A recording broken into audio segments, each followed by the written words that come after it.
So my name is Brian Morris. I am the account manager here at Binary Stream. With me is my colleague Don Ramsey, who's a solution consultant, and he'll be doing the demo portion of this presentation. So for those of you that aren't already familiar with Binary Stream, we are a Dynamics GP third-party developer. We have been gold certified for over 15 years. And if you're not familiar with what gold certification means within the Microsoft community, it's the highest tier of certification that a developer can attain. And we've committed to every time Microsoft releases a new version of their Great Plains product, within 60 days, we will have the compatible version available for our products.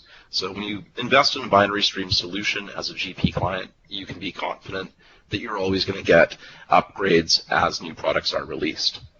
Out of our end users, we have over 1,500, as you can see from this screen. The majority of them are going to be using the product that we're showing today, MEM, or Multi-Entity Management. What we offer in this product is something that just is not available in other Tier 2 solutions, such as Dynamics GP. It really gives you high-end functionality. So what is MEM?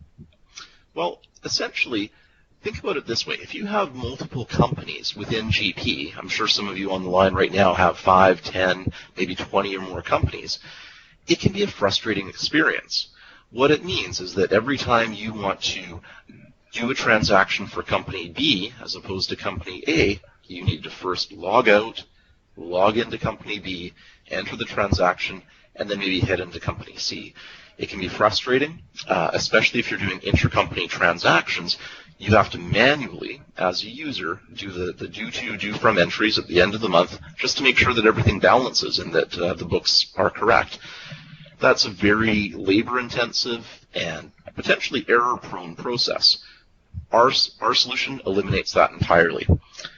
You'll see how it works in a moment, but just conceptually, think about it this way.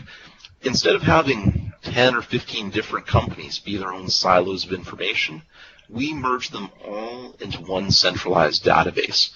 And now we still keep them separate in terms of security. So in your current system, if you only grant specific users or groups of users access to some companies, maybe an eastern region versus a western region, or certain types of accounts, rest assured that exact same level of security will exist within a multi-entity database.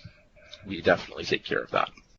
So what are the benefits? Aside from the security functions that I mentioned earlier, and just the speed process of not having to switch from one company to another, let's think about some standard tasks that come up. So for example, centralized processing of payments. That's a huge one. I mean, some of our customers still prefer to have each individual entity maintain their own checkbook and remit payments directly to their vendors. That's fine if you want to continue doing that.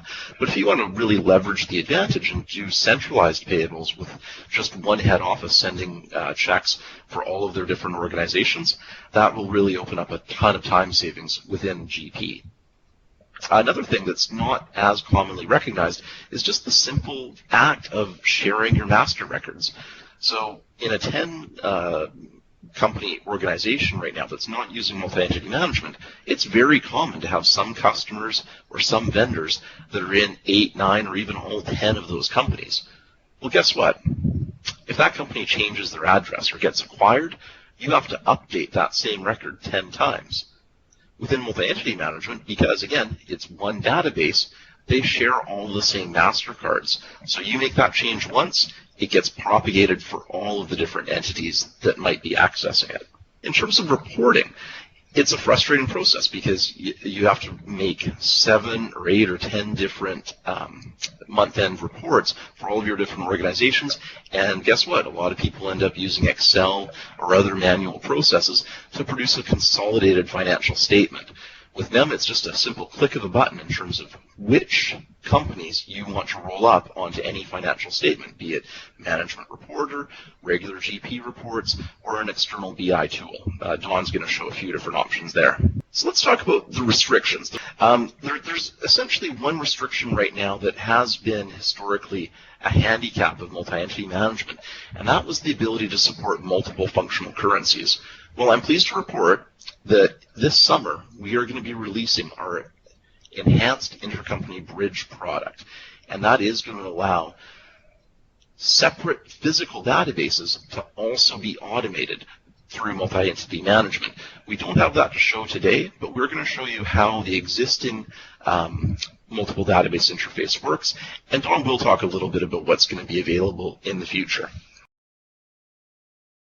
So folks, my name is Don Ramsey. As Brian mentioned, I'm going to be doing the presentation here. I've got about 30 years of being a CPA behind me. Did GP installations for about 5 years. Been a director of finance for the government offices, that kind of stuff. Lots of boring stuff. Hopefully I'm going to make this a little less boring for you. As Brian mentioned, we allow you to have multiple databases here through MEM in a GP environment. Where that can be really, really powerful is if people get 5, 10, 15, 20 databases, and they're going back and forth between them every day. We have some folks that said they lost a full-time person just in time loss between logging in and logging out between databases. Now, one of the common questions we get as I walk through the demo is, how secure is that? Excuse me. So I want to assure you, please pay close attention to the fact that we truly have these multiple companies in a single GP database, but they're totally separate as you want them to be. Multi-entity management adds a complete layer of security right over top of what GP already gives you. So we actually enhance the capabilities of GP and take it from the Tier 2 product that Brian mentioned a little while ago up into, I would argue, the lower T1 range, where you've got a lot of extra capabilities, but you're still at the lower cost module running GP. One thing that's very powerful about this tool, as you can see from looking at my screen, I'm in a normal sales screen, financial screen, standard GP stuff. If I go and click on the multi-entity setup, it's also very much standard GP stuff. The reason for that is we code this in Dexterity. So it is coded in the same language that GP is coded in. What makes it even more powerful is the learning curve for your folks is almost non-existent. So if you're already in GP, very little for a user to learn. If you're new to GP, just learn GP, and this will fall into place. You'll actually think it's part of GP. These sets of windows you're looking at here are your set it and forget it windows. We're going to walk through them quickly at a high level just to give you an overview of the kind of security that takes place. But the average user will never be in here. This is just for the admin people to come in and set this up the way you want it to work. You're probably getting an idea right away that there are a few configuration points to follow through on. That makes it even that much more powerful because of its flexibility. Here's what happens. Today, if you've got multiple databases, you're going down to the standard GP window, you're finding your database, you're clicking on it, therefore you're actually logging out of one SQL database, logging into another SQL database, you're going to do some work, then you're going to log back out of that SQL database, log into the one you were in the first place, and continue working. Once Multi-Entity Manager is installed and configured, you might go up here and do this. I'm working in 000, now I'm working in New York. That's simple. GP doesn't think anything has happened. Multi-entity has said, well, yes, it has. We don't just have one company, we have several. I've moved you to this company. There's nothing for GP to do, which makes it instantaneous as far as moving back and forth. If I want to go back to 000, I could just do that, or I could have just looked at the drop down. And as you see, I've got maybe 6 or 7 companies. However many you have, they would show up, and away you would go. Very simple. But I want to point out to you as we go through this demo that you'll never see me swap back and forth between companies up here. I will be able to do all my activity in the single transaction screens that I'll be working at, whether I'm cutting checks, making transactions, looking at reports, inquiries, whatever the case might be. It doesn't matter how many companies I have. I can do it through the normal process of GP. So once we get into multi-entity and the setup screens, as you could probably see here, as you go down the line, which is typical GP, you get more and more refined, more and more detailed as the functionality you're looking at. The main setup window is at the top. Multi-entity is a segment-based reporting tool. So you take your chart of accounts, and if you go look at the Fabricam chart of accounts, which is a very simple demo environment, you have 3 segments. Fabricam has segment 2 as the natural segment, which is mandatory, obviously. We've therefore taken segment 1 in our case and said that's going to be my company. Segment 3 is going to be my cost center or department. Now, once you have done that, whether you have to add a new segment or you've got one already available, the only thing, in my case, segment 1 can be used for is company. The only thing segment 3 can be used for is my cost center. That is a hard and fast rule. That's what allows MEM to understand what activity is supposed to be for what company. Now, you've got 10 segments in GP, so no shortage of availability there for you. Once you've dictated which one it's going to be, you can name the segment through GP. I'm going to call this company. In this case, I'm going to call the department label Cost Center. It's up to me, however I want to call it. Once I've set that and I hit OK, GP takes over. Says from now on, I'm going to make sure that all these transactions take place, with a few more configuration points that we'll talk a bit about on the way. The next thing you want to look at with the body here, MEM is modular. So you're going to get GL, Bankrec, AR, and AP as a standard foundation product if you decide to purchase this or pursue this. But if you want other GP modules, like manufacturing, SOP, POP, payroll, etc., there's an extra charge for those. So you only have to buy what you need to do what you need. And if you add another capability later on in GP, then add the module then. Nothing has to be bought up front unless you need it up front. As you walk across the rest of these tabs, basically they're just telling us, okay, I've got these multiple entities. How do I want them to be configured for my daily activity? I can lock down all these things over and above what GP built-in security gives you. So I can lock down my vendors. Keep in mind, Brian touched on this, you're only going to enter your vendors once, your customers once, your items once in a MEM database. But you're going to dictate who gets to see and or use those things. So I've locked out vendors here just so I can show you the security setup. But I can even lock it down so that the general ledger module, all your general journals, get locked down by company, and even your individual accounts get locked down by company. So you have to be in a company, working in a company before you see any GLs for that company and that company only. All up to you as to how tight you want to make it. As you walk across the rest of this, you'll see that most of it is checkboxes, maybe a few radio buttons here. I can have both centralized and decentralized payables, and I can have both centralized and decentralized purchasing. Up to me. And I've got a bunch of other little configurations. We're not going to spend a lot of time on those. These are things that when you get together with your partner and you get together with our implementations experts, we'll walk through that and say, okay, how do you want to do your job here? And we'll make that MEM do your job the way you want it to. As you walk through the rest of it, we have things like inter-entity. Right now, and Brian touched on this, right now in our MEM core product, you can have in the single database, you can invoice from one company, have it automatically create an AP in another company. And the same with the rest of these options that you see checked off here. Simply check them and they're enabled. There's a few more bits of configuration to do and away you go. In the summer, the one thing you may notice here is we have SOP to AP, but we don't have purchase order processing yet. That will be available in the summer where you can actually cut a purchase order or a sales order and automatically in the company you're directing it to, it will create its counterpart for you. Automate the process. Truly arm's length transactions taking place at that time. You're actually issuing POs, receiving invoices, issuing sales orders to other companies within your single database. Really powerful tool coming in the summer that was going to enhance this even more than it is already. So once we've set all this up, again, yep, vendor set. We're going to take a look at vendor security in just a second. Now we start walking down through and saying, okay, let me see what I need to do on top of GP to make my company secure. We'll start with the user. Typical GP, user, class, and user. As I look at the few users I have on the SA, you would expect, and it's true, I have access to all companies because I need to get in there to do my administrative work. But I might be a manager that's only responsible for New York, Miami, and Dallas in my case. When they log in as manager one, the only thing they will ever see are those three companies. They will not be able to do anything with the other companies. They won't even see them in a drop-down list. They just won't have access. Maybe I'm an executive, I have everything, but we don't want them in head office. And then, of course, you get to the regular day-to-day workers, the keyboarders, maybe one or two companies. They will never know the other companies exist. The security is that tight.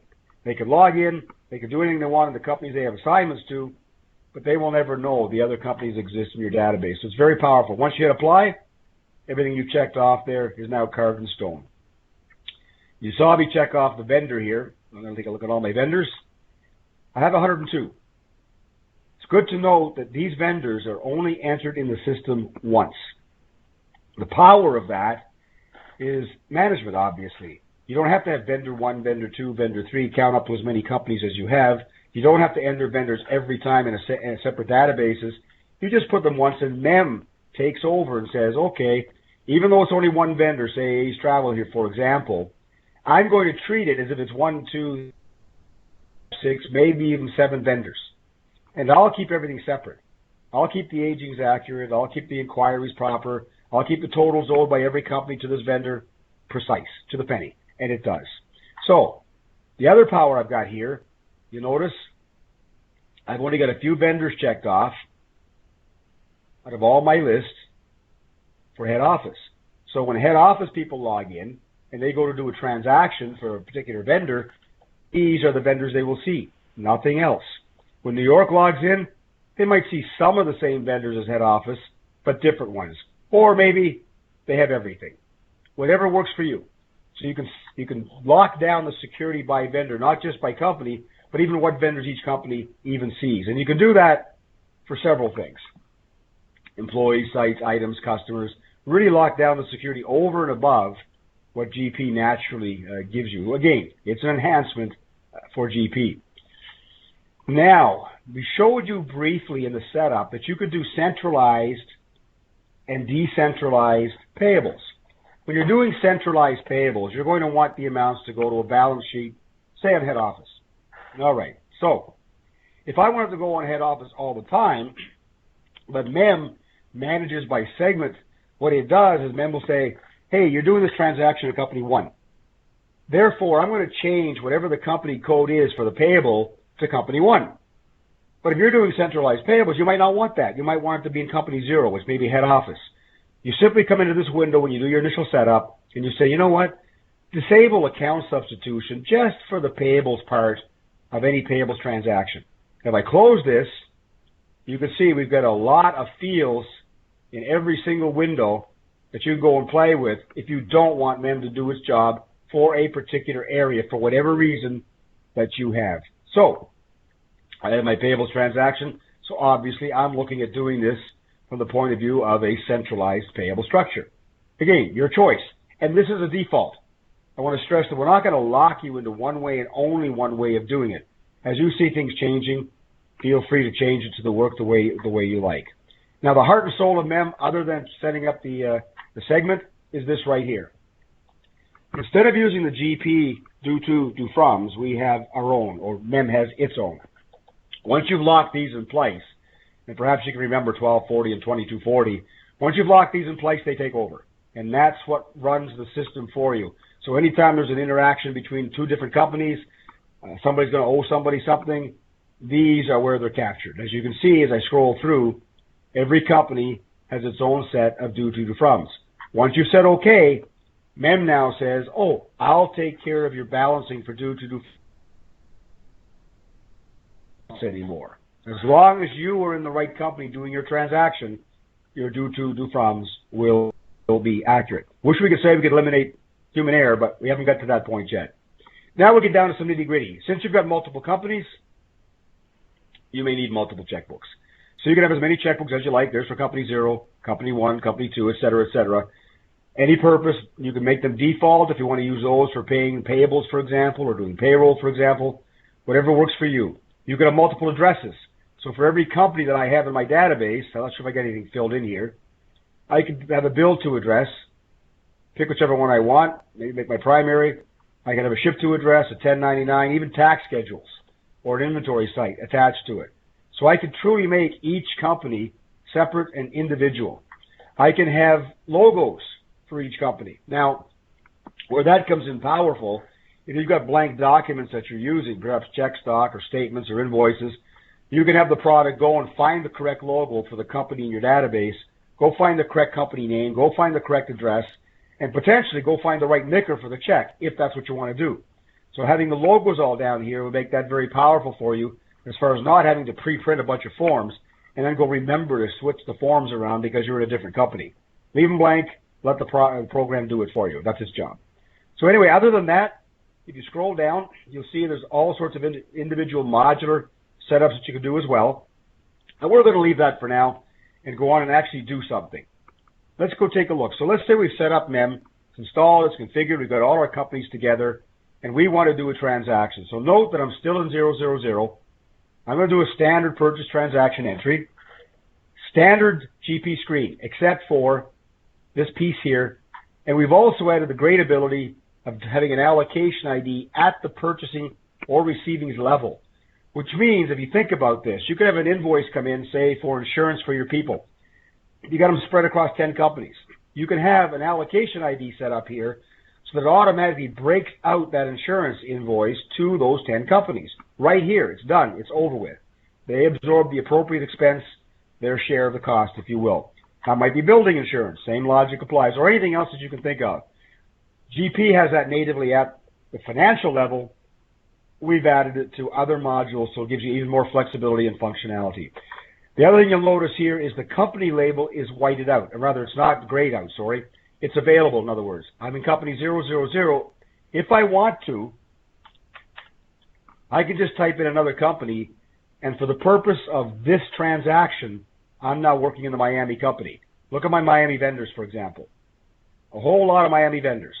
Now, if I go back and I say, no, I should be in just 000, I've got those 7 or 8 vendors that I started with when I was in company 000. So even though I'm the FA, when I log in to do work at a company, it restricts me to vendors or customers or items that have been assigned to that company. I can't even overrule that without going back into the setup screen and changing it. So let's actually do a transaction here and see what happens. We'll get the first evidence of MEM in action here. So I've got a $1,000 transaction for company 000. It's exactly what you would expect to see. I'm in company 000, therefore I should see zeros for my company segment. But let's take a look just to see, perchance, what the account structure is for my vendor that I used. 0002100, that's my payables account, no problem there.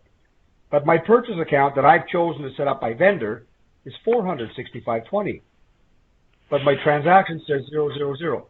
This is the first evidence of MEM in action. It has taken a look at the transaction and said, wait a minute, I'm in company 000. This transaction's for company 000. That expense has to go to 000. I'm going to replace the 400 with that. Simple, no problem, easy to follow in this particular case. But let's make it a little more complicated. Not all your transactions are simple 2-line entries. Let's say this one transaction covers more than one company. Let's add that. We'll go to company 200. Get all the sides, one more 0. And we'll make this 250. And we'll go to company 100. And we'll make this 250 just to keep it simple. Now, I've still got my same $1,000, but now I've got 0, company 2, company 1. When I tab off the last line, MEM comes into play. MEM says, oh, there's going to be due and due froms here now, due to due froms. And there they are, 1240, 2240, 1240, 2240. Now there's still $1,000 here, but it's all broken out, including the money that everybody's going to owe everybody else. So you've got all the due to due froms.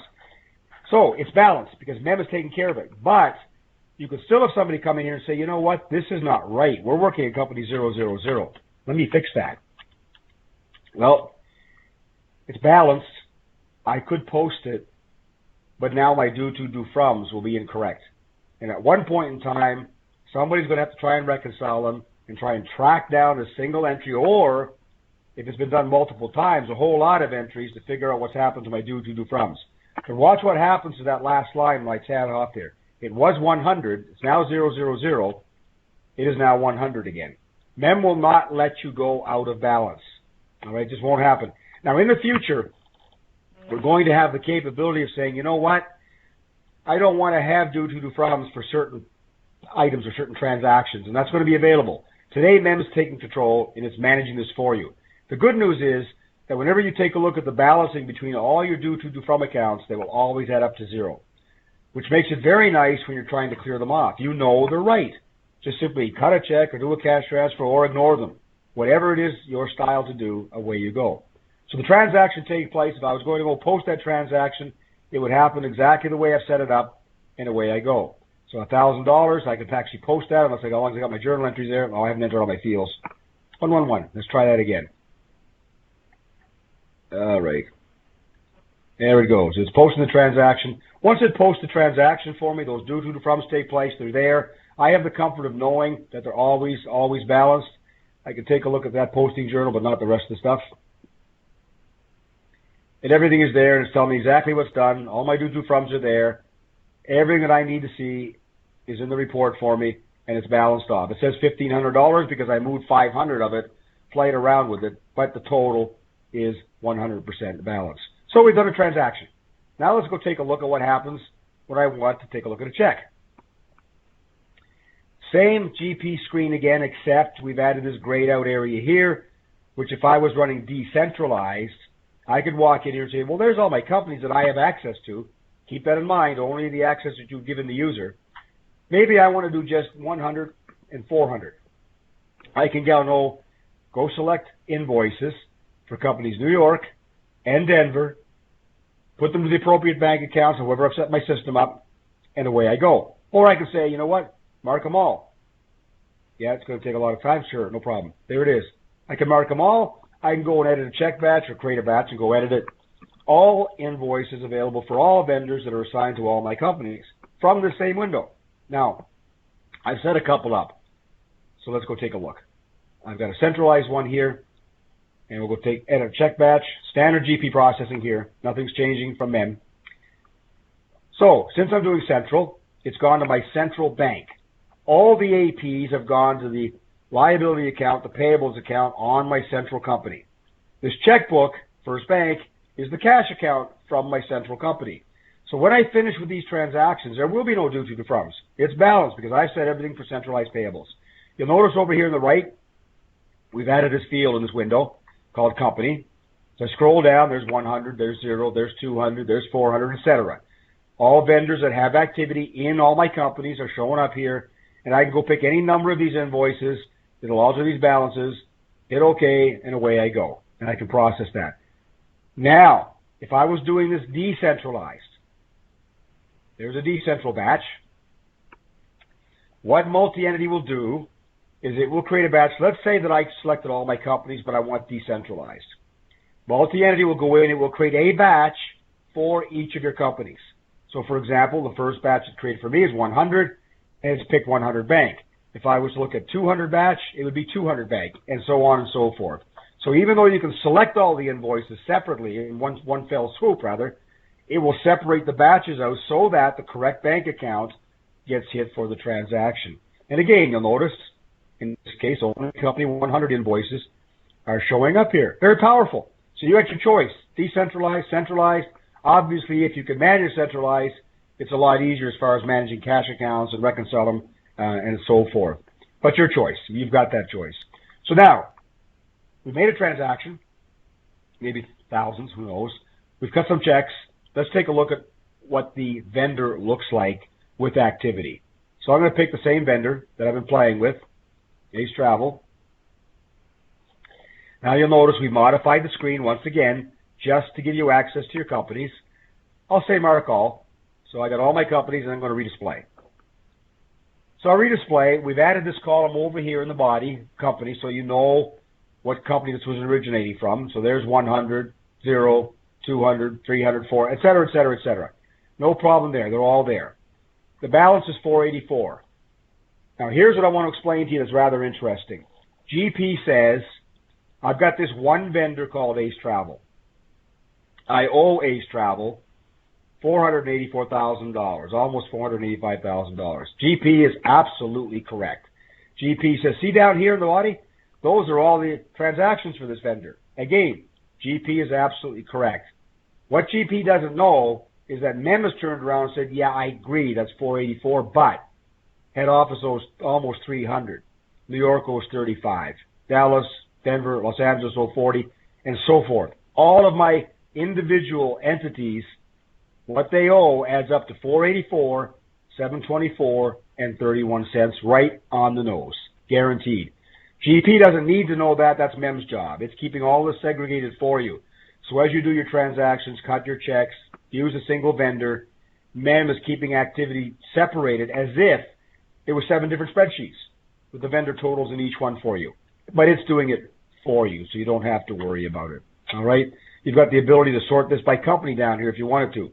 I've got it all mixed up. Doesn't matter to me. Now, let's say you've got dozens of companies in this one database. You're doing centralized payables. Somebody calls you up from Ace Travel and says, I'm missing an invoice payment. Sent this out 3 months ago. Where's my check? Okay. Well, what company did you send it to, sir or ma'am? Head office. Oh, wonderful. Now I've got, if it's real life and you got 50 databases to dig through, you might have had to build some fancy report or just go one database after another. Or you could say to them, well, I know you're looking at the invoice. What's the invoice number? It's 600-10. Well, let me see if I can find it, sir. Just give me half a second here. Oh, there it is, 600-10. Let's go take a look at it. Oh, why didn't we pay you? Well, we need authorization on my sticky note from GP. So there's the actual transaction. I got a sticky note attached there. By the time I explained it to you, MEM had searched through 7 companies to find this one invoice. But actually MEM didn't. GP did. GP thinks it's one company, one set of invoices, so GP found it at normal GP speeds. So you have the advantage of GP doing its thing as if it's one company, but even the greater advantage of actually having multiple companies being managed in the single database. So very, very powerful aspect of multi-entity management in that GP still works away as if it's a single company, so you get the speed, the efficiency, and yet MEM turns around and says, oh, I'm going to keep all this separate for you so that you can have different financial reports, different agings. And speaking of agings, let's go take a look. There's my trial balance. And I'm going to take a look at that trial balance. Again, standard trial balance report option window, except we've added this. And once again, I want to show you the power. I can say I want head office, or head office in 200, or head office in 600, or I can simply mark them all, and then I can go print from here. About 3 seconds from now, depending on how fast my Hyper-V is, I have myself an aging with all the buckets that I need. If I scroll down to the bottom of that aging, this is for everybody. So there's the 484 that everybody owes. Excuse me. If you notice over here on the left, there's company 0, invoice, company 100, company 0. And as I scroll up, all the different companies are represented there. Because, as I've closed just the report, I've chosen all companies. If I want to say unmark all, I just want to say company, we'll say 2 and 3. I just go print. And in about 3 seconds time, more or less, I have another age trial balance. And there's just 200 and 300 invoices, different balances. Because you don't have to worry about the balancing and the amounts. MEM is taking care of that for you. You'll notice I never closed this window. I opened up the report option screen and I stayed there, and yet I was able to get an aging for every single company in my database in any combination that I want. So think of you run 2 different companies, but you want to roll them up to a master company that's going to get your overall financials from. In MEM, just put your 2 companies in. Go hit these 2 buttons, and you get your report according for those 2 companies.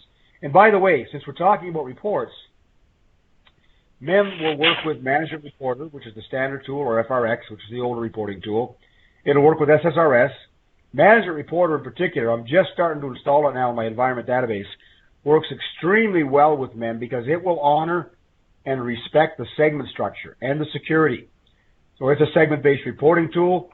MEM is a segment-based database management tool, so they fit like a hand in a glove. So you get all your different P&Ls, your balance sheet, your trial balances, by entity segment, which is your actual company, no problem at all through Management Reporter, or even through here if you want to use the standard report writer reports, which not a lot of folks do, but you can. Even when it comes to SmartList, which is the great ad hoc reporting tool that comes with GP, it's one of my favorites when I was working with the product. We've gone in, when you install MEM, we've gone in and we've added to, I don't think it's 100%, but it's as many as we reasonably can. We've added the entity field or the company field to every one of your SmartList reports. Just saves you a heck of a lot of time modifying each and every one to add the entity, and away you go. Now you've got it built in, so it makes it that much easier to run your reports. And obviously you could dump those out to Excel and play with them. So a lot more flexibility by company by having everything gathered together in the same screen. Now let's say it comes time to do the government reporting. I got my 1099s to go out. We've added, once again, this little box within a standard GP field saying, oh, there's all my individual entities. So I'm going to select them all for whatever reason. Now, we've got the ability to do this. I can print my 1099s individually. In other words, a 1099 for every federal ID number company I've got, or I can print one 1099 in total, consolidated, for the vendor and be done with it. My choice. So 1099s, 1096s, all taken care of. You notice we've even tracked the federal ID number for you, so you can truly have all these companies in here, totally separate from each other, and yet have the convenience of never having to log out and log in, or even go up here to the left and change my company. I can just do everything from in the normal GP screens. Very, very powerful aspect of it. Now, let's say you want to add a company. Well, we've already mentioned that Multi-Entity Manager is a GP-based reporting tool. So, if I take a look at this Mass Modify, my main company I had as my default company was Company 00. That's my head office. I don't use Alpha, I use all numeric, so there's my total range of accounts. If I wanted to create, say, Company 600, if it wasn't already created, I could just do this. I'm going to copy all these accounts from this main company to this brand new company, and it's going to make all of these descriptions, add every one of these entities. I hit Modify. Got some of them already there. I can do this, and however long it takes to add, I have now created Company 600. Now I would walk back through like this. I'll go back down to my multi-entity management. Now, assuming that you already knew you were going to create the company. So you might say to yourself, okay, I've got this information here. I'm going to have to set up. Let me see. I need to know what users to assign. So you would come in here and you would assign the users.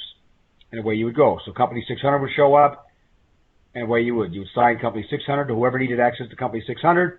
You would close there. You go down to entity relation. You would say, okay, what do I want here for vendors for Company 600? Well, I've got all of them, but you would go and play with those. Then you would just simply click, now my customers, now my items, and away you go. And all of that would be automated, set up for you. And from that point on, you've got the company active. Once you've gone down through everything here, set up your addresses. Typically, if you've got the information available, you have it in front of you, you know exactly what you want to set up, you're ready to roll, you can do it in about a half a day. Have a brand new company added. Very, very powerful from that aspect of going on and adding businesses, new businesses to your database without having to add another database. Now, a couple of things just to point out. You do need to have, for a single database, a single functional currency. Now, Brian hinted at the beginning that we've got a very powerful tool coming out in the summer that's going to change all of that, and it is. It'll allow you to tie multiple databases together. Now, think of it from this perspective. You have U.S. companies. You can put them all in a single database. You've got perhaps a few Euro companies that run functionally on Euros. You could put all of them in a single database. You might have a few Canadian companies. You put them in a single database. Now you've got a total of 3 databases. You might have had 50 companies. You've still only got 3 databases. And with our tool coming out in the summertime, you are still going to only have to enter vendors once, enter your customers once, enter inventory items once. You're going to be able to do activities back and forth. The do-to problems will be automated. There'll even be ties together with other activities, other processes. So it will be as if you were running, for the most part, in a single database. So all that power will be there. And basically, all you will have to do is walk back here and say, you know what? I want to enable this, enable my inner entities, and away I go, and I'm doing my transactions in multiple companies. So basically, that's it at a high level. If I take a look at a couple of other little things for you, I want to look at my trial balances. I get asked this question quite a bit, so I'm going to show you this functionality. Again, trial balance window, my financials. There's all my companies segregated. I want to have my reports segregated, my TB, by entity. Well, my entity is segment 1. I just simply have to go print. I've got segment 1 there. Let this thing print for a couple of moments. And because of the fact that GP and MEM know what the segments are all about, and MEM says this segment is going to be my company, now if I scroll this over, there's a lot of ink here, guys, so I'm not sure what you're going to be able to see. But as I scroll down through this, entries there, I got my net change, my ending balances for all my accounts all the way through. Everything is there separated by segment for my company. So I can walk down through every one of these and see all my activities. That's a detailed trial balance, obviously, for all my entities individually. Or I could just turn around and say, you know what? Let's make this a little easier on ourselves. Let's just do this. and I can just print the one. You go and take a look at my ranges there. And now all I've got is the one company. It's going to be a lot shorter, but there it is. So I've only got entries for that particular company in here. So very easy to get my financials, my different reports. I can even create, as you know, I'll probably already know in GP, different financial statements. Again, it will respect the MEMS security. It will respect the MEMS account segment.